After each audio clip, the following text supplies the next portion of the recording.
อบไหมปาก ชอบค่ะ สวยถูกใจน้องที่วันนั้นปากเขาที่มันเป็นแผลมาตั้งแต่เกิดนะคะ วันนี้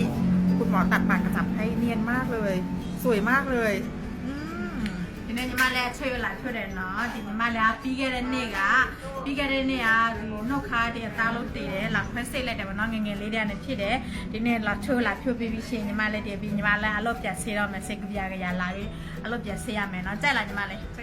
ကြိုက်တယ်နော်အရင်တော့နဲ့ခုနဲ့ဆိုမနေသေးသွားတယ်နော်အရင်တော့ဆိုလို့ကလည်းအလုံးထက်တယ်တိတ်မလောက်နော်ဒီကညီမလေးခွဲစိတ်ပြီးပြီးရှင်နော်ဒါမဲ့စက်သားတွေပါလေဒါစက်သားတွေကမြတ်စာဖြစ်လာတတ်တဲ့ဆရာပဲရှော့တေးရှော့တယ်နော်ညီမလေးနော်မကြည့်လိုက်ညီမလေးကစားတဲ့ချက်ကြည့်လိုက်ရဲမိုက်တယ်လားเรียงล่าแหละนะใครอยากได้ปากกระจับสวยๆนะคะหรือว่ามีปัญหาเรื่องปากแหว่งเพดานโหวเนี่ยคุณหมอเก่งมากนะสามารถช่วยรักษาให้น้องๆทุกคนได้ค่ะဆက်ပဲလာလို့ရနော်တကယ်လို့ပြဿနာတစ်ခုခုဖြစ်တစ်ခုဆိုဖြစ်ဖြစ်ပါစေမီးလို့ဆရာဝန်နဲ့လာကြပြီးဖက်စစ်ပြုတ်ပြီးရတယ်